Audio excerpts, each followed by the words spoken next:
What's up, everybody? Welcome back to Clocks Running, the podcast for everything flag football officials. I'm your host, Ant. And I'm Jacob.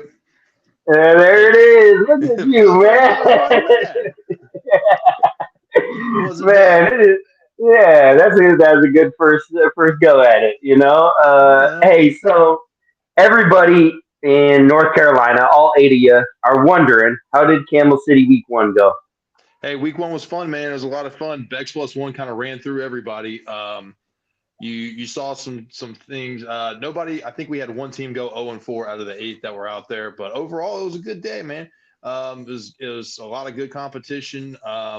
Like I said, outside of Bex, they had I think a plus 207 point differential. It was wild. They were putting up 40 points a game and just running through everybody.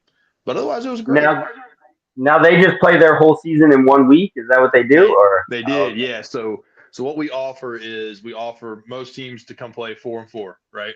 Um, we also make the offer that if you want to come play your entire season in one day, you're welcome to it. Providing we got the opponents for it. So they elected to play all eight in one day. I think they actually ended up playing seven just because of how many opponents we had. And we've got the Queen City Bulls, we've got Carolina Reapers, we've got Fruition, and gosh, there's one other team playing all eight. We got four teams on October 5th playing all eight games in one day, and it'll be a full fun day for everybody.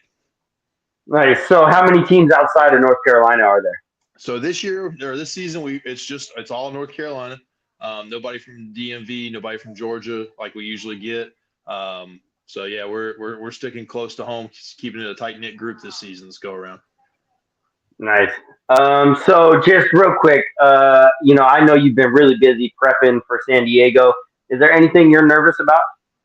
Just seeing Law, man. That's the only thing I'm nervous about. I always get little butterflies in my stomach, but the guy, he's a great dude. Really enjoy being around him, but nah, man, just really looking forward to it. Yeah, well, you must have read my mind because the one thing I'm nervous about right now is bringing this guy on the show. So just just to introduce him, he is the reason that the Curry Bombshells won nationals in Nashville this year. What up, Law? Oh man, what's up, guys? What's up? What's What's up, up? man? Yeah, so I have in my notes here that for the co-ed pro championship in Nashville, you went 0 and 10 on catches. You went 0 and 10 on flagpoles.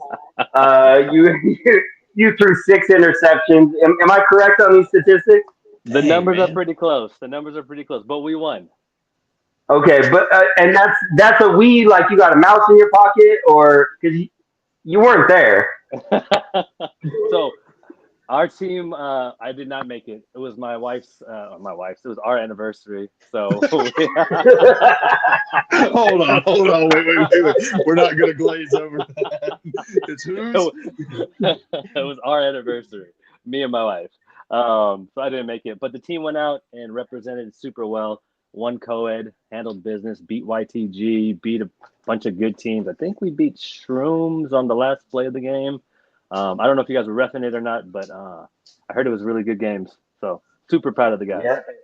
Yeah, I was repping co-ed pro. I didn't see the bombshells until the playoffs, and I went all the way through the championship with them. So it was definitely exciting to watch.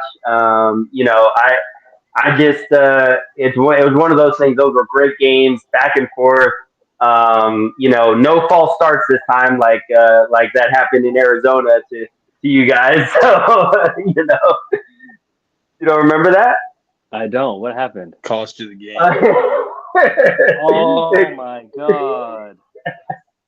You were Oh playing my. TC United, Oh. and, and one of your receivers, not a normal receiver that plays with you guys. So, there must have been some miscommunication. It was third down, under a minute left. Wow. She false starts, turnover on downs. TC United runs out the clock. Oh, I forgot about that, and I'm glad I forgot about that.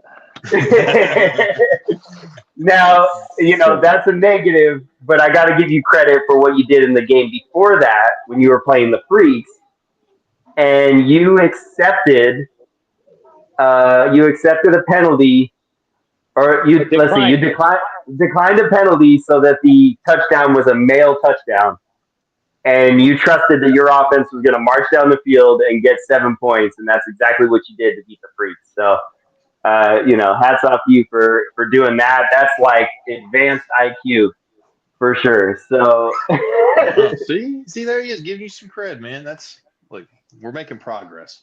you know, I'm gonna so save that clip. there you go. So speaking of advanced IQ, I know you've been in the flag football game forever. Now, not as long as the guests we had a couple weeks ago, Pat and George. They were representing flag way back when VCRs were still being used. But if they're Wilt Chamberlain and Bill Russell, you fall somewhere around like Larry Bird and Magic Johnson era, right? Like you're like the next tier, right? So share that origin story with us, Law. Magic is crazy. But it might be pretty close. In a nutshell, we started way back in 2008, I believe. There's a big Fijian festival. It's called Fiji Fest, and it's like a cultural event. So, a bunch of like food vendors. It's such a good time, and they have a big soccer tournament. So we went to the soccer tournament, checked it out. We were like, what if it would be cool to have a flag football tournament? So the next year we did, and it was called the Fiji Flag Football tournament. And then ever since then, it was just Fijians, my cousins, my buddies. For the first tournament, for about a couple of years, we did it, and then people wanted to join, and now we're a massive, massive company. Got you.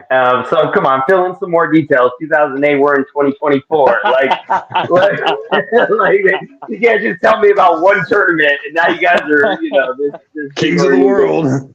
like, So we kept running tournaments, small tournaments, 6 teams, 8 teams, 10 teams, 12 teams, and just word of mouth kept spreading. We kept doing a good job. Um, yeah, we just had a bunch of teams start coming. Some travel from out of state. Now me, Abdullah, Show You Right Zone, I'm sure you heard of. So we all just have big leagues. We have a league on Mondays, Tuesdays, Wednesdays, Thursdays, Saturdays, Sundays, co-ed, men's, women's. It's pretty dope. It's pretty dope. Actually, when I first started traveling to Florida and Texas, the Texas folks would tell me like they have a league every single night of the week, and it blew my mind. Like, how is that even possible? Like, where are you getting all these people from? Right. And ultimately, it was like the people are always there. They just don't know we exist. So now that we're doing all the marketing and stuff and word of mouth, people in different cities are finding out about flag football, and they're like, "Oh, I want to play. I want to play. I played in high school, or I played in middle school, or I played in college." And then they show up. They see the vibe. They see Abdullah. They see me. They see us laughing and joking, and like it's competitive, but it's also fun, right? So folks stick around. It's pretty cool. yeah, definitely. So, recently the United States national team was in Finland. I know you have some experience. Again, this is like old school stuff when you guys were wearing really baggy ESS jerseys, but you did a little traveling yourself, right? Yeah, we went to Amsterdam, played with ESS, Tronky, Lulu, a bunch of those guys. We went to the Philippines, played in a tournament out there with Hidden Village. We played, where else have we played? Amsterdam, Philippines, uh, Mexico. There's a big Mexico tournament that we played in, Cancun Bowl. I don't know if you guys ever went to it. Man, I'm sure. Oh, you've never been to any Mexico tournament? Mm-mm. No. Yo, it's That's on the bucket list. They asked me to come down next year, so it's a whole different world, man. Like the community, the vibe, the sportsmanship while you're playing. It's pretty cool. It's really really cool. They're really bought in.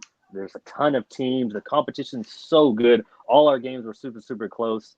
They do play like the Olympic rules, so it's like 20-minute halves. The games feel like it's forever. yeah. We went with I think 6 or 7 guys, and we were cooked. We were cooked. We made it to the ship, but we were cooked. Yeah. I heard something like this, they're celebrating like their 50th anniversary of flag football in Mexico. That is nuts. That's cool. That's so, really cool to think so about.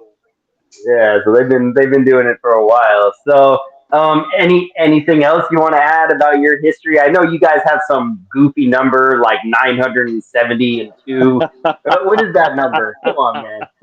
it, it sounds outrageous, but the number's actually probably higher. So we play in all our local leagues for the past 10 years, and we've had a good group of guys. So we've been winning. We're probably like the Bex plus one in South Carolina. Like, as long as you have those 3 or 4 guys, and then you just build around it, you just end up winning. So we've been pretty lucky.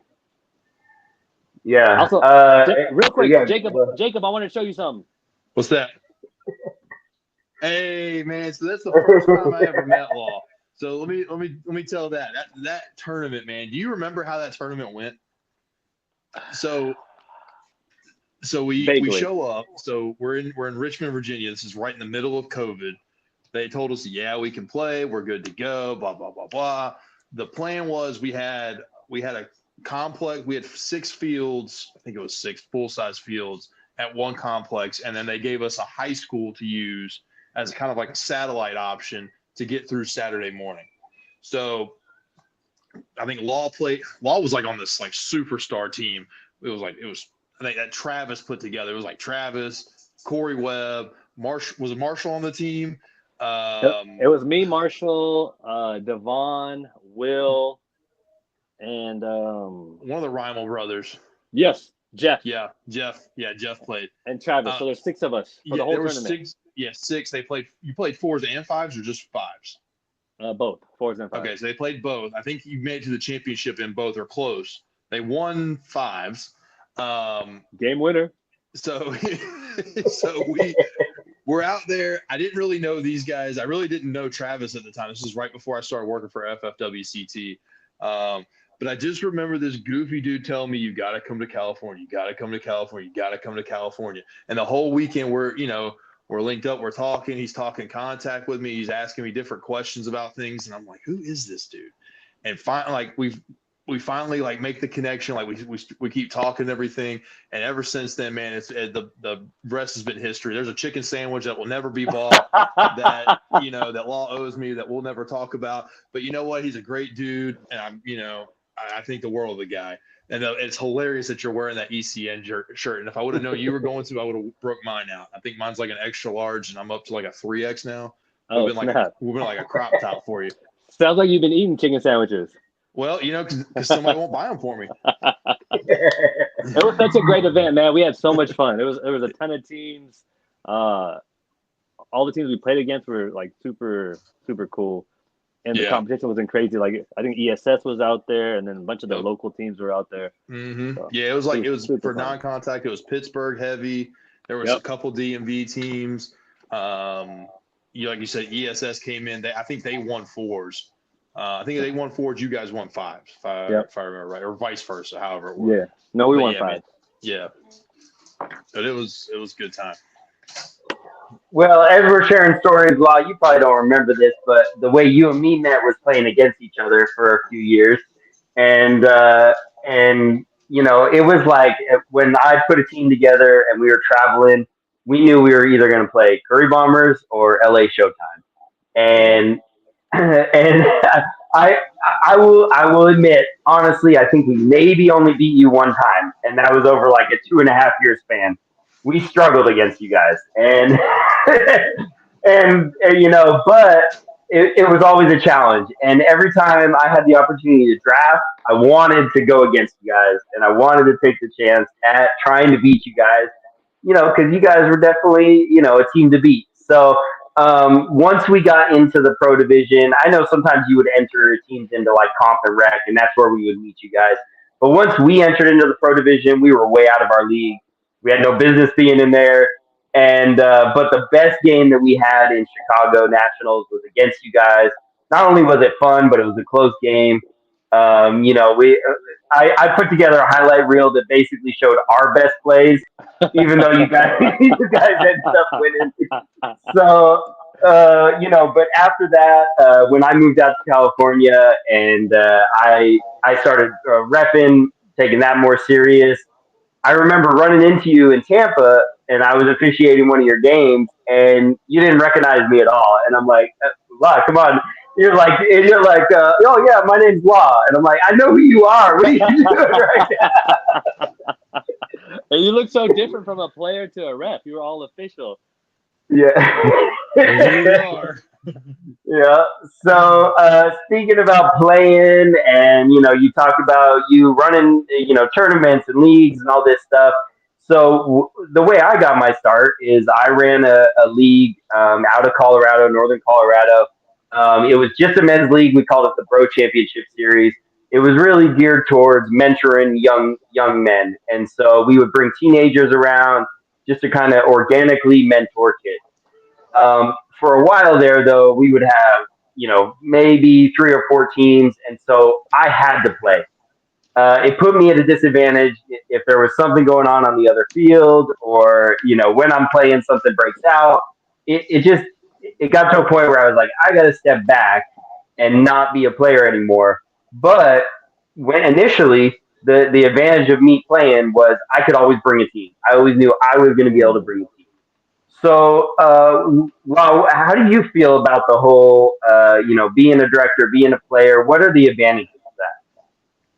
So we started running tournaments because there were other events that were being ran that weren't like, I guess, top notch or like quality events. So we were like, oh, we can run better events. So when we started running the events, like you said, I could always bring a team because I know a lot of guys and we make it happen. So our team ended up usually winning. So I'm hosting these tournaments and I'm winning the tournaments. It's like, oh, they're only winning because he's hosting the tournaments. So I stopped playing in them. But when I stopped playing in them, this is stupid. Then people started complaining, oh, Law, we want you to play because, I talk a lot of smack and I'm constantly like just chirping at folks and people love that. And they're like, oh, well, they'll travel from out of state, from, 6 hours away, whatever, but they'll only play in the tournament if Law plays. So now it was like back and forth. It's kind of weird. Some teams want the competition. Some teams just have an excuse for everything. But short answer, it's easier to not play and just run everything because, like you said, there's something going on the other field that I can address. I just like to be very, very like hands-on. So as a player, that's hard to do. Jacob, you got. Yeah, so I was well. You kind of he kind of answered my question. I was going to say, for me, I've of the like I guess 8 years now I've been running events. I've played in one, right? And the first time I played, I played in my own event. I realized immediately like I can't do this because if something happens, I can't focus on playing, but also focus on what's going on in the tournament and try to balance that. And be fair for both ends. So usually my question was going to be like, what's a con for you for doing that? Like how do you try to balance that within doing both? But well, I guess, yeah. So how do you balance that while you're playing? Actually, I'm super, super lucky now to have a strong supporting cast. So I Yeah. have like Nick, my brother Nick, he plays, but he also, when he's not playing, he'll help run the event. He'll help ref. He'll help make sure everything's smooth. I have Josh. I have Abdullah. So a lot of these events me and Abdullah do together. So Abdullah will not play. I'll play. And then if there's a division he wants to play in, he can play and I can run the thing. So we're constantly working together. So it works out with that type of Does balance. does that cause you guys any issues? Like, if he says he wants to play and you say you want to play, you guys ever have like a balance issue of like being able to say like, okay, this time you play, this time I play, go back and forth like that? I think me and him are two of like some of the most selfless guys. Yeah. If that ever came up, we'd both just say, hey, how about we both just not play? Just so we don't have any type of conflict. But he's such a good dude. He in his eyes, he'd be like, Lawrence, you just play, I'll run everything, and I'll be like, oh, that's not fair. We're running this event together, and we'd have that little thing where it's like like when you go to a restaurant, like, oh, I'll pay, you pay, I pay, you pay. It's kind of like that. I just grabbed the bill. Oh yeah. Yeah, it's just not an argument. I mean, that's Law. That's wild to me because in Southern California, it's the exact opposite. Nobody gets along. No leagues will run events together. It's Huh. crazy, and there's a lot of issues around like tough league and then branches off that run kind of the same format, but they don't get along with tough. And so going up to San Francisco, the couple times I was able to go up there and be an official, it's kind of it was mind blowing to me where I'm like, oh wow, like you guys have like 3 or 4 organizations here. You guys all partner together, like make it happen. And like you said, I mean, you guys are selfless about it. So, again, kudos to you to be able to pull that off. I think that's rare. We got super lucky, super lucky. And So, I oh, was go gonna ahead. say the West Coast, Northern California folks, the Bay Area folks, they are a different breed, man. It's just a different breed out here of folks that just care about the game and want to see everybody grow. Obviously, you have your 1 or 2 donkeys that try to mess it up for everybody, but outside Yeah, of they're that, out back keeping my electricity on. outside of that, it's a good group of folks.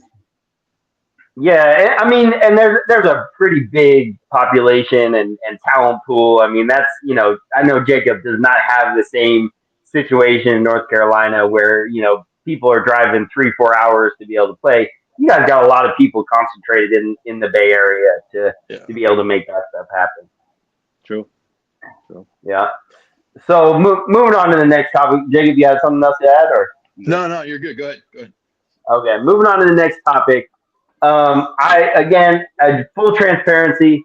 I went to Dallas, Texas, 1 year, played in the Cowboy Stadium tournament. I don't know if you ever did that, Law, but we were, we found great success in that tournament. That's actually the tournament I blew my knee out in.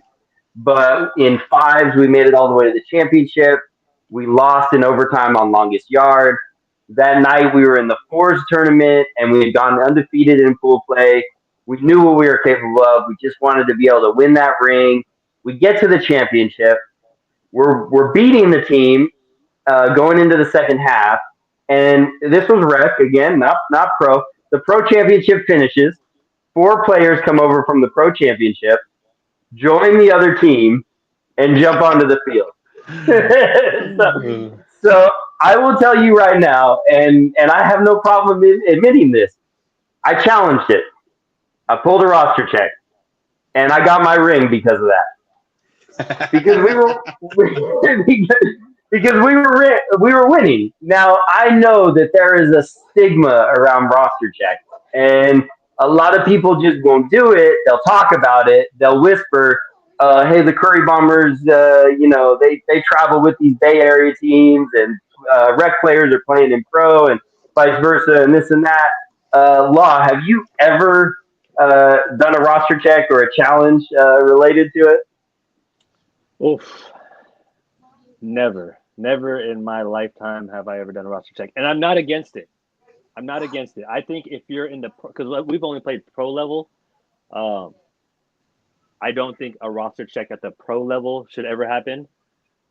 But at the rec and comp level, totally fine with it. I don't think like I've never played in rec or comp, so I don't think pro players should play in rec and comp. Have I seen it happen? Yes. Uh, I'll leave it at that. But I've never done it myself. I have never done it myself, and I wouldn't do that. I don't think that's right. I don't think it's fair. So I wouldn't do that. So, all right. So with that, do you? I mean, so we do have the stigma, pro players, So do you still think it's okay for a pro team to roster check at any point? With another pro team, I don't know. That's just weird. All right. So let me give you a situation. So you're Okay. playing. Let's just use Pat and George. Okay, they were on the show a couple weeks ago. So let's use those two. So Pat's playing. He just won. George's team loses. You're getting ready to play Pat's team in the championship. Pat goes up to George and says, "Hey, give me J High, give me Pablo, and give me Vel. I want to make sure I win." Are you going to let him play? I would go up to the captain and be like, "Hey, I think that's weak. They just played on another team," but I wouldn't roster check because we're so used to playing BTB, YTG, and they're all just as good as everyone else, right? Sure. Um, Sure. I wouldn't roster check because See, I struggle at any level, like in that situation. yeah, You know, I mean, I get what you're saying, and I get I'm a firm believer against roster checks to begin with, like at a fundamental level, because it's play who's on the field. However, if I see something like that where it's just that glaring, I'm gonna say something. yeah, and I would too. I would say it to the captain, like, Yeah. that's not cool. And if they don't respect it, I want to beat you even more. Yeah. I'm hoping that adding those people will mess up the chemistry because you played 4 games, without them, and now they're jumping on, and maybe they'll mess things up. But again, like you said, Pablo and I mean, and those are just obviously like those are crazy examples. yeah, I mean, if they pull those 3 players off, and we're like, hey, here we go. Like, wait a minute, man. Am I that good? Yeah. Well, and Sharon, from my perspective, a team out of Colorado, we had to travel long distances. We had to dish out a lot of money to go to Florida or Texas or any of those situations. So we would bring out the 8 guys that we had, and that was, I mean, we were all crammed into a small Airbnb. Now we're playing a Texas team or a Florida team because we're in Tampa, and it's so much easier for them to just pick up random players. Yep. So do you see, the perspective of that where a team has traveled and put all this money out and the local team can just do that? We see it all the time. Every time we go to Worlds, every time we went to North Carolina for a tournament. I think it was a Weekend Warrior tournament, and I think they were called Kings of Florida back then. We played in a 7-man tournament. They had a roster of it was like 30. It felt like 30 people. That's probably what it was because I used to be the roster. We had a roster of 9, and we were playing 7-man. Obviously, that's our fault. We're flying all the way from the West Coast. We should have had more people, blah, blah, blah. But they just it felt like 30 people, and they were just jumping in, jumping out, jumping in, jumping out. It was a close game, but we ended up losing by a score. Could we have roster checked? Absolutely. But we didn't want to win. I mean, going to North Carolina and winning off a roster check would be kind of weird. We don't care about the physical ring or something. We want to beat the best teams and earn it. So here's another situation. Do you remember in Vegas back in 2021 in 5 contact at the end of I don't know if you were around at that point. You might have already left. 16 seconds left in the game. The other team, a player's been camped out on their team that's not on the roster. Or you think that the player's not on the roster. He's supposed to be on yours. Are you going to check it? No. But, I mean...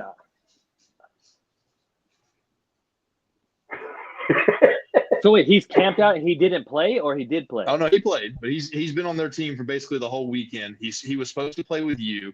He never got put on the roster. Oh, he played with them the whole weekend? Yeah. No, I wouldn't roster check that. You know what happened with that? They forgot to fill out the roster. And then? So the dude who was supposed to be on the roster, that nobody was on the roster. They picked anyone and won that way. Oh, wow. It was brutal. Oh. And that was a pro championship, right? Oh. Yep. Did they play the game? How far along in the game were they? They were 16 seconds left in the game. Oh, God. The lights went out, and that's when they said, we don't want to wait anymore. We're down by 9 points. Clock's running. I was there. I do remember that. That was sickening. Yeah. It was. I'm surprised that fight didn't break out because they were livid. There almost was a couple fights that broke out. They were livid. Yes, they were. And money on the line, right, for that game? $2,000. $2,000. Okay, so Law, there's no amount, $10,000, $15,000. None of those situations are gonna make you say, "Man, this isn't right," because you brought Mark over from another game with a minute left, and he took over the game. We were winning. Everybody has a dollar amount, Law. Yeah, no, I know. That's why I'm shaking my head. Oh, man. Yeah, if it's like a $10,000 event, like a $10,000 event, before I roster check though, I would still go up to either the captain or the quarterback and the coach and give them an opportunity. Give them the chance. Like, yo, if you don't let him not play, we're gonna roster check because we want to still beat you guys, but give them that opportunity. I would still do it. I But respect yeah, that. 10 grand, I 10 grand, man. yeah. $20 is I mean, $20, isn't it? oh man. Well, and as an official, every time that I've been on, in a game when a roster check happens, usually it happens when a team is getting blown out, and they just happen to say, before the second half, they've clearly gotten together as a team on the sideline, and they say, okay, this is where we're gonna roster check. I know you weren't in Nashville, but it did happen in Nashville, and there was some controversy around it. And it happened to be with a player that is out of the Bay Area. Wait, Now what? she now she played in the Co-Ed Pro Championship, Uh-huh. and she happened to appear in the Co-Ed Amateur Championship.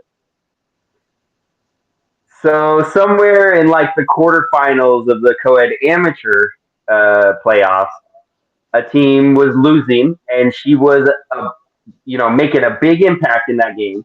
Hmm. They put that Bay Area team up, by a couple scores because she was a receiver. She's catching it. She's getting 9 points both times. So they're up, and the quarterback comes up to me and he says, "We're going to do a roster check. Here she is. We saw her in the picture of winning the championship. How do you feel about that situation?" Oh, I don't like it. I don't like it. If you played in the pro division, do not go play in the rec. I do not like it. Yeah. So what ended up happening? Well, she was legal. So she wasn't on the pro roster. She was on the amateur roster. So our hands were tied, from a logistics standpoint. Unfortunately, I mean, you think about it, if I win a championship, I could take, Tom, Dick, and Harry all off the street, put them in the picture, and everybody could say, "Oh, cool, they're in the picture." Oh, gotcha. The only way we verify is off of rosters, and actually like what's on paper. Is there Or an the computer. alternative to like fix that? We're talking about ways to rectify that, because I mean, at the end of the day, it's not right. But Yeah, agreed. I you totally know, agree. yeah, but by what we've got right now on paper, like that's what happens. So I've had conversations with my guys about it, um, and I've just stated how I felt about it, and then let them make their own decision. But I yeah. am not a fan of doing that. At the end of the day, Yeah. everybody's a grown adult. They got to know Yeah. what. I agree with that. Yeah. So just switching to a different kind of challenge. Law, you are a veteran player, The and you best. are somebody that you might know the rules, you might, but you are going to see an official that's maybe a little younger or new, and you are going to question everything that they do to try to maybe get them to go a different way on a call or something like that. That's what veteran players do. So now let's talk about a situation where maybe you disagree with a rule being stated, or you just think about like, oh man, that was definitely not a catch. Have you had a situation where you have challenged a procedure or challenged a call and gotten directors involved? The first part of that, where if there's a new ref or a younger ref, I I would never would attack them. I think that's wrong. I think that's messed up. I've seen it happen with a bunch of people, but I wouldn't do that. I personally have not done that.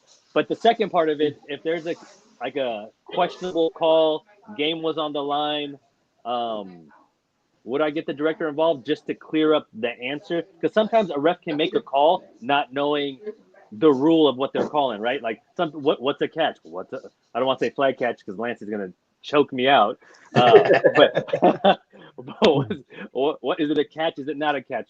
Is it 2 feet? Is it 1 feet? Is it hands on the ball, feet down? Is it hands on the ball, feet in the air, still a catch? Right? There's so many different parts of it of what can be called. So yeah, would I get clarification from a director? Yeah, of course. I think that happened with us in, I don't know if it was Vegas or Arizona. We were playing 4-4 versus LA, Thunder. LA, of course. LA. Like Thundercats, our guy, we throw last play of the game, throw the ball, hits off his chest. He grabs it. I think he was inbounds when he first hit it off his chest. Lands out of bounds, 1 foot in, 1 foot not in. Ref called him out of bounds, said he didn't have possession.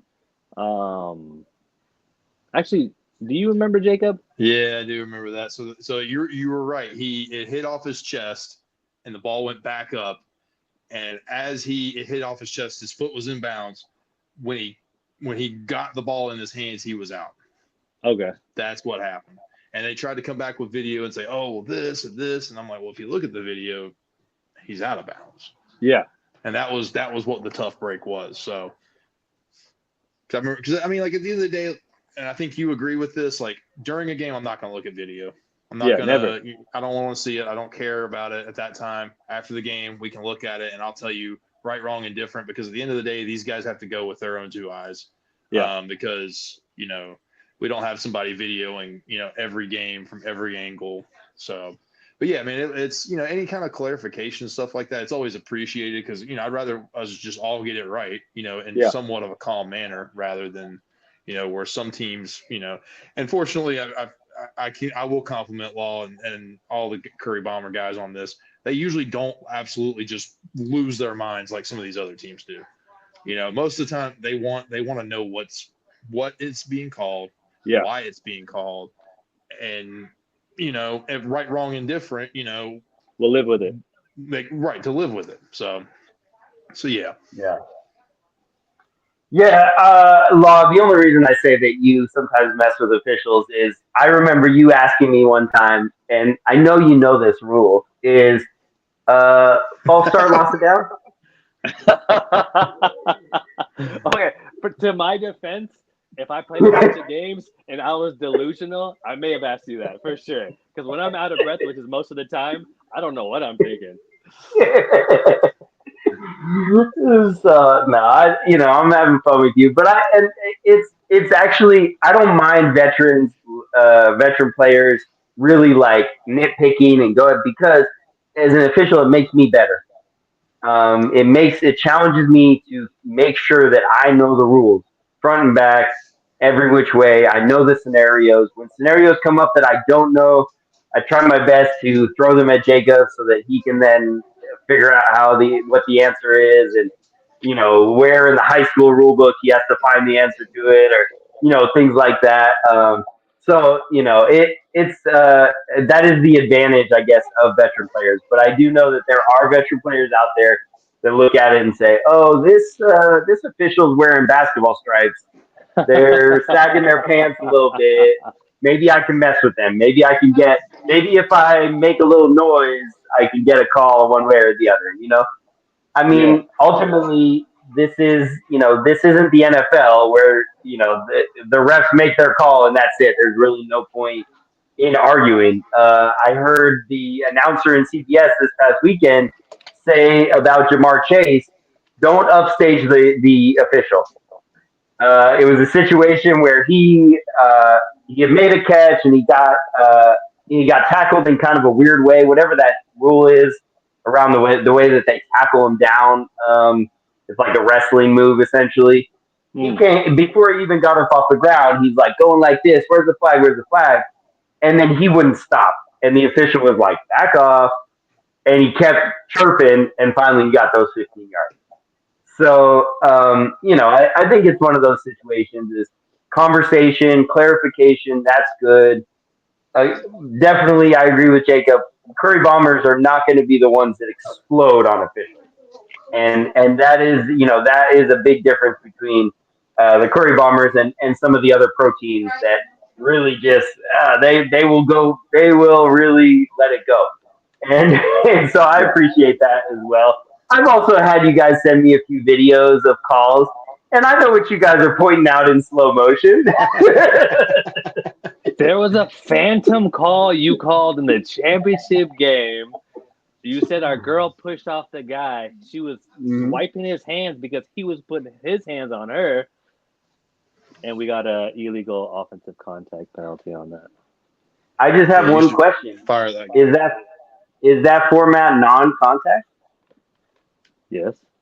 Yeah, Okay. so why do you No. call it on the defense? So the defense put his hands on her. She knocked his hands down for putting his hands on her. Mm. It's always the I would second like- person that gets called. That's true. That is true. That's how it works. That's how it works. I've never seen it called, and I am so impressed. Especially girl to guy. I've never seen it called.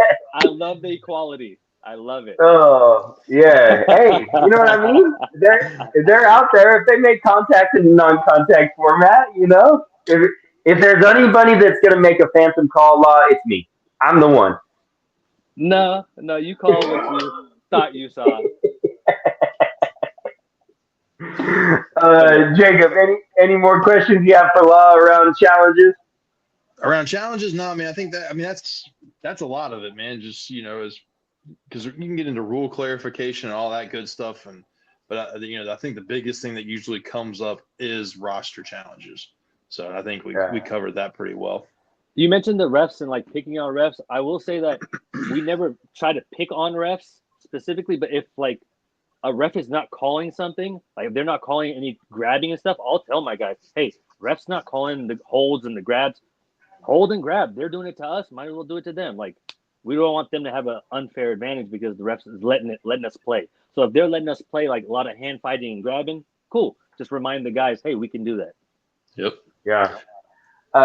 Go ahead, Jacob. I was going to say, man, so when I was playing, I used to take the first two drives and figure out what they're going to call, what they're not going to call, and then base the rest of the game off of that. And that'd be cool. No matter what, at the end of the day, as long as you're consistent with it, I don't care. That's as a player, that's the way I was. Now as a director, obviously I want to, on point and everything. But yeah, as a player, I was just looking for consistency. I didn't care, one way or another. It's funny because as an official, I look at the first two drives to see how whiny the players are going to be. That's true too. If we're doing a five contact game and the linemen on both sides of the ball are just whining every single play about holding and this and that, okay, I guess we're gonna nitpick. Then this is where we're gonna be. Where for me coming from contact and being on the line, I want to let the trenches just have fun out there. So that's where I lean. But then if it becomes okay, they're just whining about everything. All right, cool. Then we're just going to call everything, and then it becomes about penalty flags and yardage instead of who's the better team. We actually held a tournament and had a contact division, and we were short ref, so I decided to ref it, and I was refing by myself. And I was like, oh my god, this is going to be a massacre. Like this is going to be a horrible experience. It was the absolute opposite. The guys were battling, hitting each other. If they hit above the neck, they would apologize to each other, hug each other. Hey, my bad, bro. I'm thinking, what the hell is going on? They didn't say a single word to me. There was a bunch of times where the rusher, it was close where he could have considered have the sack or not have the sack. He pulled it. He looked at me. I was like, balls off, balls off.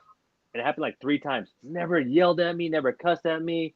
I'm so confused. Like I thought the contact guys would be like, because they're hitting each other. It was the opposite. I was so impressed. I loved it. You loved it so much that you want to give contact a try at some point as a player? If there wasn't so many non-contact divisions, like if we went to a tournament and there was only one non-contact division and the rest were contact, we do play contact. So we've played 8-man contact, we've played 5-man contact when it's that situation. Wait a minute. So, where did you guys play contact? So they played. Hold on. So I've seen this because he got Hollywood to play with him at Worlds. They played 8 contact. Yep. If I'm not mistaken, you guys. I think you guys won a game or 2. Yeah. We did well. Now they didn't do it in 5, but they played 8s. Yeah, we played 8-man contact at Worlds. PCB. It was PCB. Yeah. Yep. We had Hollywood. Our backstack was Eric Holiday. Nick was quarterback, but we just went spread. Yeah, that's a We smart didn't thing want to do. That's we what didn't want Kings no of Florida smoke. did and won it all. Yeah. It was fun. It was really cool. But the other teams we played against hated it because their big guys couldn't play because we were all spread out and running around. No, definitely. You see how surprised he looked when I said that we played contact? Who? Ant. Oh Yeah. yeah. Well, see, the thing is, I've been asking you for years to come play contact, and you won't do it. So I won't at come this out point, just tell Nick contact. to get on the field. I'll stand in front of him. Ooh. I would need somebody like DK. Oh wow. Okay, so I just got tossed to the side for him. That's cool. Okay, I'm gonna remember that this weekend. Man, No, I don't know what you hurts. and DK. You No, and it's DK. too late now. No, it's too late. No, Now. too late. Too late. Damage done.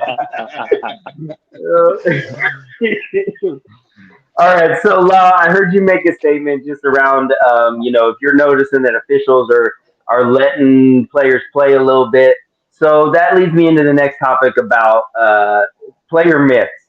When I went up to the Bay Area, one of the player myths that I heard, and I actually had a conversation with some of the guys on the sideline about this one.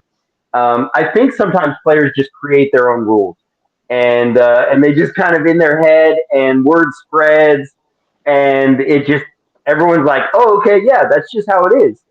So, for example, um, if you dip, you can't flag guard. Have you ever heard that myth before? If you dip, you can't flag guard? No, I thought Yeah, if you dip and put your hands down, you can flag guard, especially on the side that the guy's coming to pull your flag. I Here's a love fun it. one. Love. Here's a fun one. If you dip, you give yourself up. But see, now that's a little tricky part of what that means. If you dip, can I just tackle you? If you dip, can I lower my shoulder and knock you over? If you dip, can I grab you and pull you to the ground?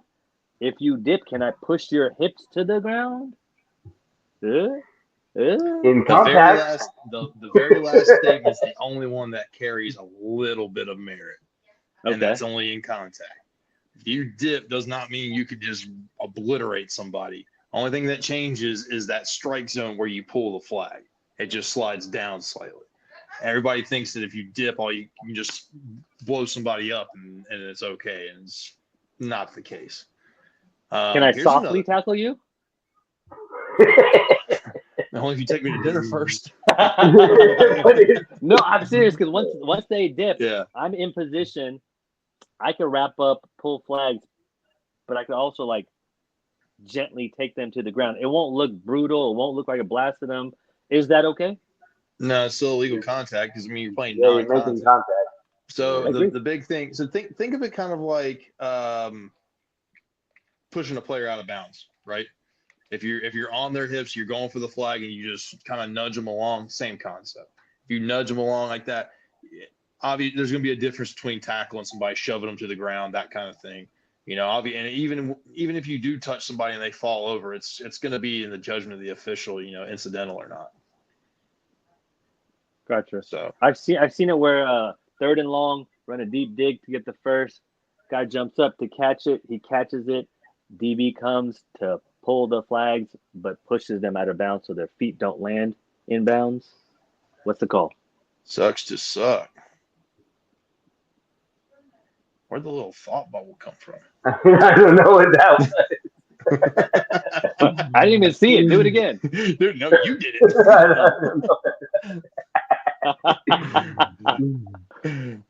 Yeah, man. I mean, at that point, your feet are out of bounds. You got to land in bounds. That sucks. So I could ride him out of bounds. Essentially, Yeah, it's gonna. If I'm going for the flags. If you're going for the flag and you're not, I mean, you don't shove them out. I mean, that's a tough one. I'm calling it. He's calling everything. No. If it's player safety, I absolutely love the call. If it's player safety, I'm all for it. But I will say, as far as non-contact goes, I'm a strict official, and especially if I'm on a 4-man crew, I'm calling everything I see. Good. Now, if I'm on a 2-man crew, there's blind spots, and we're gonna miss a lot of stuff. I've brought up in the past a perfect example of the stripping penalty. in a two-man crew, that's basically, if I'm on the line of scrimmage, that's basically impossible for me to see.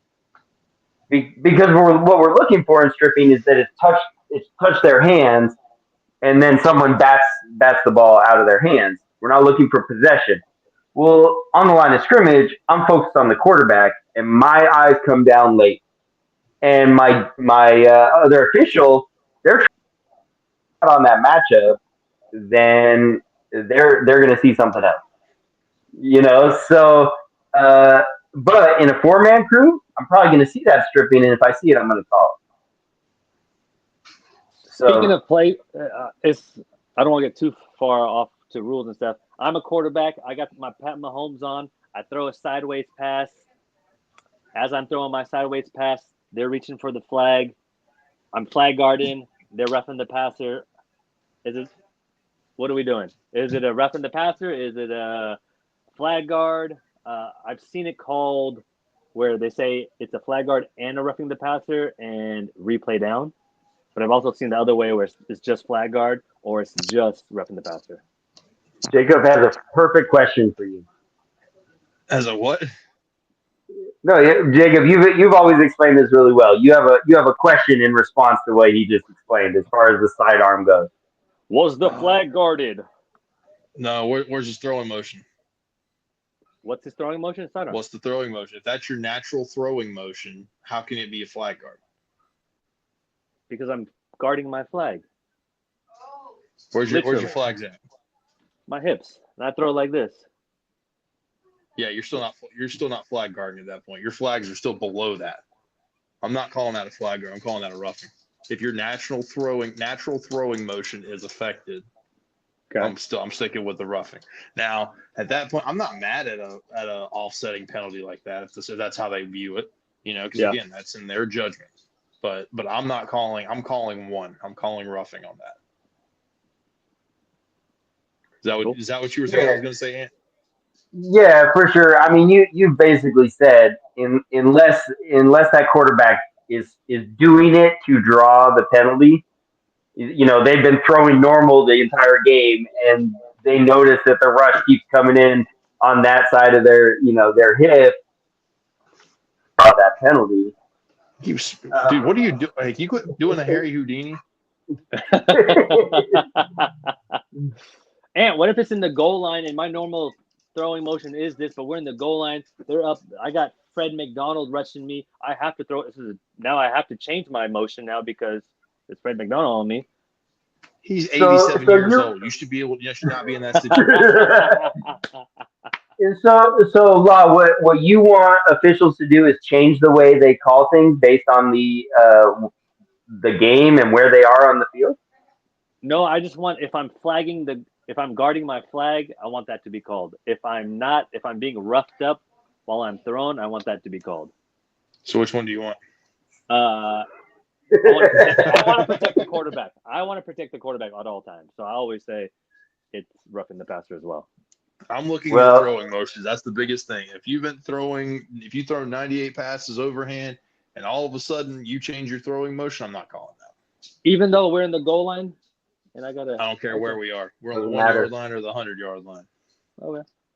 And I just feel like that train of thought then would also say you shouldn't call false start on the last minute of the game. Or PI on the last play of the game. Oh, yeah. Gotcha. We should call a false start when it happens in the first minute of the game or the last minute of the game. Either way, it's still a false start, so we need to call it if we see it. That's a sucky way to end, but I agree. Such a sucky way to end. It's horrible. It's absolutely so bad. I watched She Unit lose in overtime. I think in a semifinal game to a false start. Oof. No. It was a delay of game. It was even worse. At the time, delay of game was a loss of down. They were going for the extra point. Referees called out. I sat there. I watched. I listened to it. All of a sudden, and you could see the look on his face when he did it. He was sick. Oh, but he did it. Ant would slow down his clock. He'd go 5, 4, 3, 3. Yeah. That's great. Hey, so just another thing I want to bring up. This is something I hear all the time, absolutely when I'm officiating pro games. Law, you are a pro player, or as I think, maybe you're an elite player that jumps up to pro. But do you think pro players should be allowed to get away with more? No, absolutely not. Have you heard pro players make that statement in games? That they should be allowed to get away Yeah, with more. let us play, ref. Why are you calling ticky tack calls? Oh, I for sure have heard that. I for sure heard that, and I've seen pro players try to manipulate refs. I've seen them try to talk to the refs so they don't focus on the play clock. They just like start challenge. They try all these weird things, and I think that's hella weak. I'm not a fan of that stuff. But yeah, I have heard it all the time. Yeah, yeah. So I just think that is something that kind of rubs me the wrong way. The way I look at it, and I had Jacob fielded 1,000 complaints in Nashville because of one particular penalty that I called on every pro team over 3 days' time, and that penalty was illegal equipment. Okay, what was it? Brutal. When you So when you put your flags on, they're supposed to be up there to your waist, to your hips, right? No, the weenies are supposed to stick out. Yeah, okay, weenies out. Yes, we agree. However, your flag belt is supposed to be tight against your hips, right? Correct. It cannot be loose and be able to turn it side to side. Shredded half the tournament. We had 500 teams up there. 300 of them went through Antsfield. Every one of them left pissed. Good. Tighten your belt. Tighten your freaking belt, man. Because what they're doing, Jacob, what they're doing is they're lining up, and when they're in the huddle, it's to their side. When they go line up to as a receiver, they turn it. I see it all the time. I literally will watch the receiver turn it to put it in front of them. Dog, what are you guys doing? Like, why are you cheating like that? Just keep it to the side. You know why they're cheating like Because I'm strapping them up. that. So yeah, law. So that's a perfect example of where every time I threw that penalty and I said we got illegal equipment, and I had pro women, pro co-ed, pro men, curry bombers all complain to me about why am I calling illegal equipment? I should just let the pro players play. And Ant, that is not your fault. That is Jacob's fault and the people running the tournament to make it more clear that you can't do that. It's pretty clear in the rule How much more book. clear do we need to make it? It's in the rule book. Well, there's a lot of stuff in the rule book. I think having these type of moments where we could teach players that this is the right thing to do. You got to have your little weenies out. Oh, don't put that sticking out. You're becoming a clip with saying that. You said it twice now. What do you guys call it? No. At this point, that's what we're calling it. And then you have to tighten your belt because we were in Hawaii and we're trying to pull flags and it keeps turning. So I politely asked the player, I was like, "Hey, if you don't mind, can you tighten your belt?" And then he started cussing at me, and I'm like, "Oh, dog, like that's not even my job. That should be the ref saying it." But I wish Ant was there. Yeah. Hey man, you could have flown me out. I would have been out there. It wasn't my tournament. We had an individual. I'll say this. I'm not going to name names or name teams. We had an individual who came to us, and it was if you see who the person was and the fact that they were complaining about this, and I had to go to him and say, "Hey, this is in the rule book. Like this is not something, he's not wrong." Yeah. Yeah, but blah, blah, blah. And I'm like, no, there's no yeah, but. When you say yeah, but you're discrediting what's being said or what's being done. If it's in the rules, play by the rules. What was your argument? What was their argument? Let them play. Yeah. Let them play. That was why are we worried about that? That's the argument with it. Yeah. So Law, since you wanted to blame Jacob, I'm not going to let that stand. So Jacob, I want you to make sure this weekend that you check every single Curry bomber to make sure that their belts are tight and they don't switch them halfway through the game because there is a receiver law on your team that every single game I had with him in Nashville, I would come on, man, flip your belt back around, tighten your What belt. Why are you loosening it? Like, what come on, what does his name rhyme with? Bruise.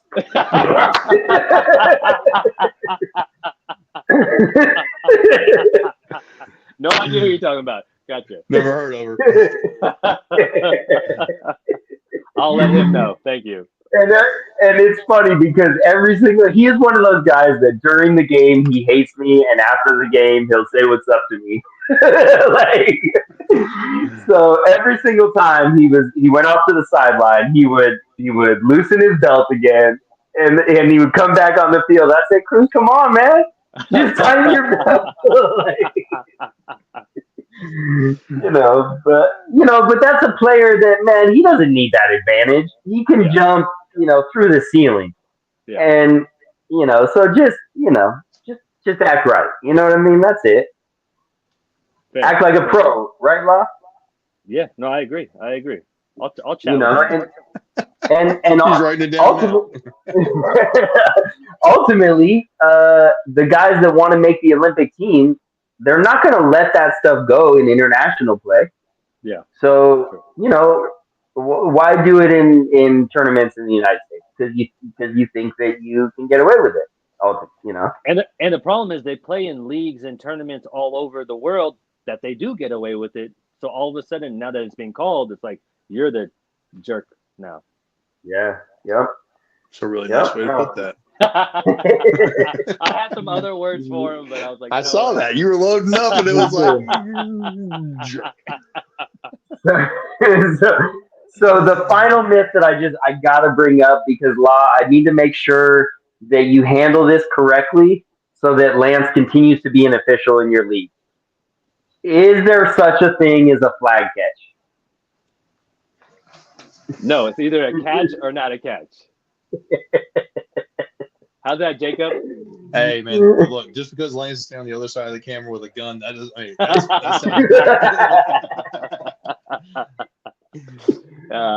it's either a catch or not a catch. For me, as soon as the receiver has their hands on it, you can't swipe at it. That's my understanding of it. I don't know if that's right or wrong, but yeah. We're looking for momentary possession and a foot down. That's what we're looking for. And when it comes to strip the ball out, we're looking for control of the ball, for the ball to stop moving in that person's hands. Did you say momentary control and a foot down, or a foot down? For possession of the ball. So if I'm in the air and I got momentary possession, my feet hasn't hit, I could punch through? No. For stripping, we're looking for that ball, and if we stop the ball, at that point, it's not a catch, but you can't strip it. You got to let them get a foot down, or some sense. If you're both going for it and it's bang bang, they're not going to call it. If there's significant time between the two, that's what we're looking for. Understood. Yeah. Cool. So, yeah, no, absolutely. And I think Lance will continue to work with you guys until you post your next clip saying, "Is this a flag catch?" With the Game of Thrones theme song to the back of it. I love it. Keep asking. All right, Law, I just want to look forward a little bit with you before you get out of here. I know you are a busy man, but looking ahead to this weekend, San Diego, you are going to be there, right? I am. I'm so excited. I still got to book my flight, but we're flying out tomorrow. So, as a team, what is your strongest format this weekend? As a team, our strongest format is 5-on-5 non-contact and 5-on-5 co-ed. Okay. And who do you feel like is your biggest rivalry, specifically in this tournament in San Diego? I gotta look at the team list, but we always have good games against Ronin. Who else is in it? Any of the Arizona teams, because they usually, I don't want to say stack their team, but they pull like the best players and put a good team together. So I'm assuming New Dynasty or any of the Arizona teams will have solid teams. Uh, outside of that, I'm sure there's going to be good teams that I just don't know of. Like a lot of the 6-man contact teams from SoCal, I'm sure they'll be there. They have some good athletes, good players, good quarterbacks. So there should be some good games. Yeah. Final question for you, and I don't know if Jacob has anything else. Just right to the point. Is the West Coast watered down compared to the rest of the country? Good God. I'm not going to ask any more questions after that. Oh, you're asking me or Jacob? I'm He's not asking you. asking me. I'm asking you. Oh, I already know how Jacob feels. So short answer is no. I don't think it's watered down. I think that Texas and Florida has been running flag tournaments for forever, and they've been able to grow it for years and years and years. We've just been started growing it the last 10 years. They've been doing it for 40, 50 years. So they're way ahead of us in terms of like building elite and pro teams. So I wouldn't say watered down, but are we far behind? Absolutely. Like it's not even close. We're super far behind, but we're still able to compete with a handful of teams. Cool. Well, Jacob, any other questions for Law or? I don't have any other questions, man, but thank you so much, man. It's been so much fun talking with you. I got a couple questions for you guys. Well, I can't say for Ant, but for you, Jacob. Yeah. How do you think each division is going to go? Like, if you were to predict winners, unless you're reffing, I don't think you're reffing. So I'm not reffing. I'm over the referees, but I'll say this. So Curry Bombers, you're the team I know that's in it right now. That's it. Okay. Oh, I don't look at team lists. I don't look at team names until we get there, on purpose, because I don't want to know. I don't want to put, when it comes like take a signing officials, for instance, I don't assign officials based on teams. I assign officials based on formats. So I couldn't tell you how it's going to go. I'll tell you, New Dynasty is winning contact. Okay. Both of them? 5s and 6s? Oh no, 6s is tough, man. These SoCal teams, they play 6s like Yeah, but I mean, the last time we had this, I mean, they were 1/2 away from winning it all. Oh wow, what happened? Yeah. No, I'm just kidding. Don't answer that. Wait a minute. Wait, hold on. The last time it was in San Diego, New Dynasty won. Yeah. I was just talking about last time in California. Oh, last time in California. Yeah. You remember that. I don't know. I walked away as soon as I threw my flag. Yeah. I just got out of there. Yeah. I don't. Meanwhile, I stay away. I stay away from fights. I don't want all that. I'm too old. For what would you guys advise to teams on the West Coast, or how would you encourage them to travel to like Worlds and these other big events, because a lot of these teams don't travel on the West Coast? So I would say personally, like, if this is where the West Coast does a really great job of showing good, like, this is going to sound kind of cheesy, but follow me through. They do a really good job of like having good community, having good sportsmanship, getting along, for the most part that I see, getting along. You guys both live out there or have lived out there, so you guys can probably tell otherwise. But from what I've seen at the tournaments we've been at, they all get along really well. They work, while they're playing, they play hard, but on the sidelines they get along. I think something that New Dynasty did really well, I think you do it as well, really well, is you take players that aren't on a team that's going to travel, and you take them and put them on your roster so you can go and you can play at Worlds, you can play at these East Coast tournaments, these Texas tournaments. So if I'm looking at other teams, I'm telling them to do the same thing. Hey, if you guys have 5 or 6 people, cool, take those 5 or 6. Now go grab 4 or 5 from other teams that would want to play, that can travel, and bring them with you. Figure out what works well for your team. You don't have to have the same person every time, but get a group together that's willing to do it. Usually the best players locally can't afford to travel. Yeah. Or yeah. Maybe they can afford it, they just don't prioritize it. Hey, I mean, Law, but at the end of the day, they can afford weed and Hennessy. So priorities. Are you I against weed in mean, Hennessy? I don't partake in either one of those. I don't care what other people do, but I don't. Okay. 1998 was a crazy year, man. Like, Yeah, it I, was terrible. Yeah, I was a child. I don't know. yeah, well, I had my time with Hennessy and weed, man. Okay. This is a But different podcast now. yeah, exactly. But here's my thing though, Law. That's a big statement, West Coast, right? Because I would say that the Bay Area does it right. You guys run national rules. You guys do a lot of the formats. So you guys are preparing not only the top-notch pro teams, but all the way to the rec teams. You guys do really good in tournaments at the rec level with teams like Taboo Yep. or Heartbreak Kids or Hidden Village. You guys have a lot of teams that travel, but the thing is, you guys are continuing to play. You guys go through contact and non-contact and air it out and co-ed. You start to travel down to, let's say, Central Florida. They're doing nothing but playing sixes and eights, and the sixes they're playing is not a national format.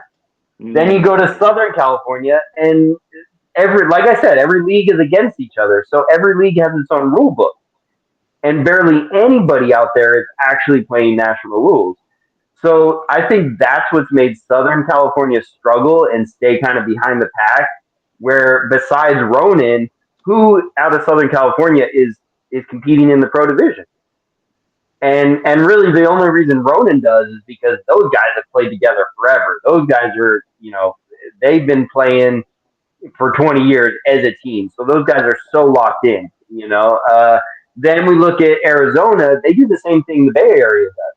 They have contact, non-contact, co-ed. And like Jacob said, they'll pull guys. I mean, you brought it up. They kind of stack their team. When New Dynasty or New Era brings a team, they've got guys from Tucson. They got guys from Phoenix. They Yeah. have brought the best they possibly can. Now, from what I experienced more as a player with Colorado, um, running a team, the talent could not afford to travel with me. So as an owner of a team or the guy that ran a team, I had to cover those costs because I knew that traveling I had no chance at winning if I didn't bring the talent with me. Yeah. So I think that happens a lot as far as teams that don't really have like as big of a talent pool as some of the big cities. Cool. So that's my thought. You have any other questions for us? How excited are you guys for San Diego? I'm pumped, man. Yeah. 70 and sunny both days. Can't wait.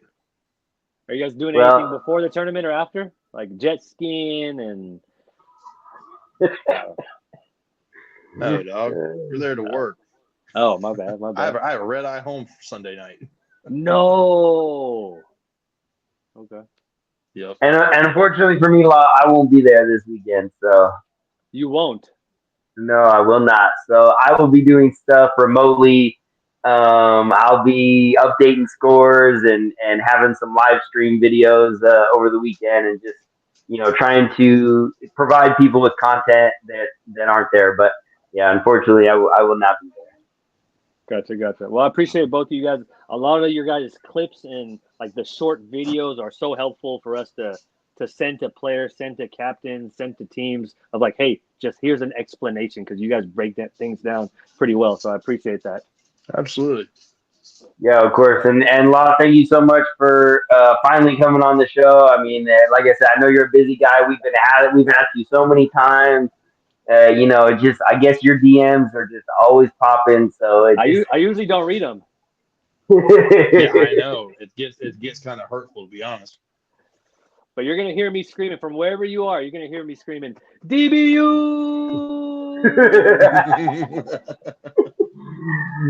All right, man. Well, good luck to you out this weekend, and we'll catch up soon. Cool. Appreciate you guys. Be good, All Law. right, love it. See ya. All right, man. Well, what a guy, huh? Man, I love that dude, man. He's so much fun. He's such good energy. He's always fun to be around. And he's really an ambassador of the game. So Yeah, I for really sure. I always appreciate having good conversations with him. No, that's and like I said, my first interaction with him was as an opposing player, and he was a dude that whether they were beating us, whether it was a close game or whatever, after the game he'd always talk to me. We'd have good conversation, and you're absolutely right. I think he's definitely an ambassador to the game, and what he's done to help build up the game in the Bay Area is so huge, Oh, and I think absolutely. I mean you can just tell that the youth are getting more involved in flag football, and Which is great. yeah, and then the fact that I know it's more doula, but they're all involved in it. I mean, they run a women's tournament that is completely free every single year. Yeah. Because to get more women involved. So he brought up that point that it's just a matter of the people are out there that want to play. It's just a matter of putting it together. Mm-hmm. Yep. No, So absolutely. cool. Well, Jacob, you have any final thoughts for the night? No, I mean, I think the biggest thing for me, we're gearing up. Everything's been, been super busy trying to get ready for San Diego this weekend. Everybody who's kind of pulled together these last couple of weeks trying to get the last pieces together to make this work for us, really appreciate them. It really shows everyone's true colors when you get in a time of need and you need help and you need, you're able to lean on certain folks and those folks come through for you. I always appreciate it. I hope they know that. I hope if they see this, I appreciate them. And I'm just looking forward to a good weekend. Yeah, no, for sure. And yeah, I hope that my biggest hope for San Diego is that I don't want the trend to continue of fights breaking out in Southern California tournaments. Like, it's just, I just want to see guys get away from that. And, I challenge New Dynasty every time I see them, finish the games. You know, that it was a perfect example in LA. They were beating that team by 2 touchdowns. Just finish the game, and I'm excited to see Six's contact grow. I remember when that format first came around, and right away I was like, I love this. This format is so much fun, and so it's cool to see that is one of the biggest divisions this weekend is Six's men's. There's a lot of teams. I know the Bears are coming out from Colorado. It's been a little bit since we've seen them, and they're also doing some non-contact as well. Bright and early though, normally Sixes contact is kind of put on the back burner. We're finishing late at night in the evening. It's the last championship.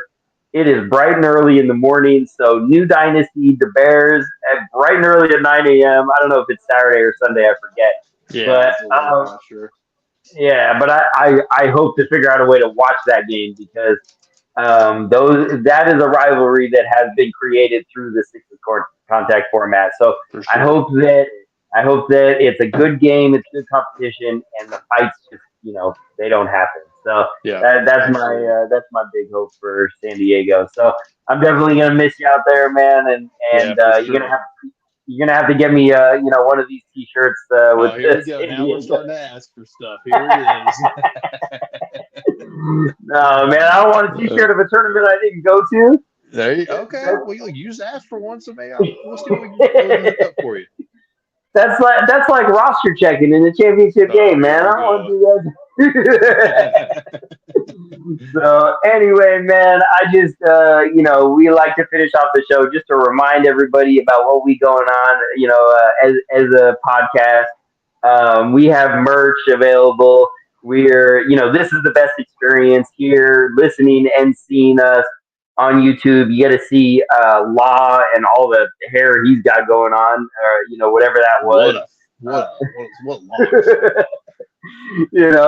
But we are on every available streaming platform if you want to listen, to the podcast.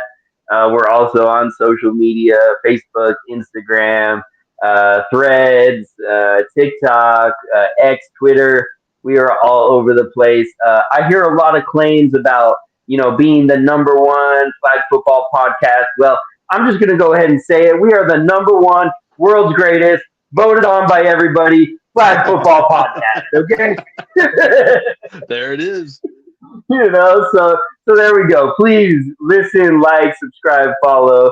and continue to check out the content. Jacob, thank you so much for co-hosting and safe travels out to San Diego. Appreciate you, bro. Thank you for everything, man. Hey, have a great night. We'll see you guys next week. All right.